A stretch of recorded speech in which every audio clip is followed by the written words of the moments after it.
Found alive nearly 4 years after she vanished, the case of Alicia Navarro remains a mystery. The teenager left her home in Glendale back in 2019, left a note saying, "I'm leaving, but I'll be back," only to resurface last weekend, 4 years later, more than 1,300 miles away. Tonight, we're learning more about where exactly she's been. Fox 10 investigator Justin Lum joins us live after speaking to the private investigator who helped Alicia's mom on that long search, almost 4 years now, for her daughter. John, Christina, Alicia Navarro walked right into the Havre Police Department in Montana near the Canadian border. I'm told she wanted to be taken off the missing persons list so she could get her ID and other documents. Miracles do exist, and never lose hope and always fight. Stunned and overwhelmed by news she's waited for since Alicia Navarro ran away from her Glendale home in September of 2019.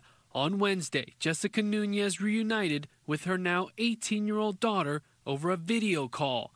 Trent Steele, president of Anti-Predator Project, has been by Jessica's side working to find Alicia. How many tips have you received yourself? If I went back and looked, well over 1,000, 2,000 maybe, and they've come in from all over the country, all over the world. And we've gotten tips from Europe, Mexico, Canada, from coast to coast, Los Angeles to New York, Seattle to Miami. I mean, we've gotten tips all over the world. Why did Alicia end up in Montana? Well, that's the million-dollar question. A question yet to be answered. Glendale police say the teen walked into Havre Police Department, located in a small town in Montana near the U.S.-Canadian border, identifying herself and asking to be removed from the missing persons list. Steele tells me Alicia wanted to get her ID and other documents, but what she's been doing since September 15th, 2019 is still unclear. There's still a lot of moving parts, a lot of moving pieces.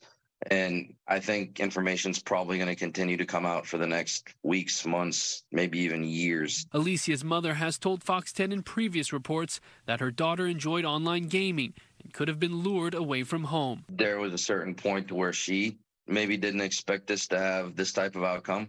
So she's pretty overwhelmed. She's trying to deal with the situation. And, you know, obviously she still has other kids at home. She still has a life to live. So she's trying to get this all in perspective and pull everything together. A statement from Alicia's family to Fox 10 reads in part, "We want to start by saying how happy we are that Alicia has been found alive and safe. It is a blessing that after being missing for so long, Alicia can come back home. Our thoughts and prayers go out to all the families of missing loved ones that have not yet returned home. If there is anything that Alicia's story has taught us, is that you can never give up hope."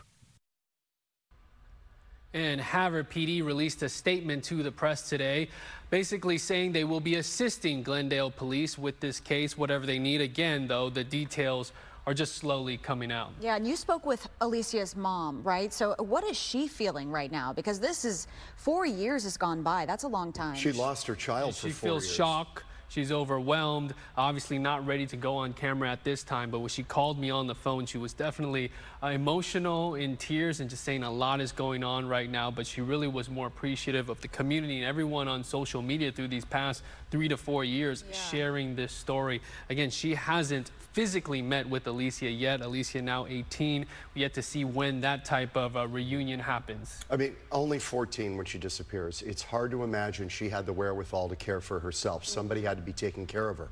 So that is what is the next step in this case between Glendale PD and however Havre PD will assist is piecing together the timeline, the last 3 to 4 years from September 2019 up until now, and how long has she actually been in Montana? Where has she been, and what has her life been like? There's definitely going to be a lot to navigate here.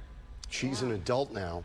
Does it complicate it that at 18, does she not have to volunteer any information? Yeah, that's a question that we keep asking, is what happens next as far as her adult life. Clearly, she wanted to get things together and get her documents, hence being taken off the missing persons list. What triggered that for her? A lot of questions. She might not even come back here, right? Because her mom no longer lives here. Her mom does not live in Arizona right now, we're told. And so really, this is going to be interesting to see what's next for Alicia Navarro. But I know that obviously the family is just very relieved. Yeah, of course. You don't often get this outcome with a case like this. So, yeah. That's right. Thank you, Justin. Thanks.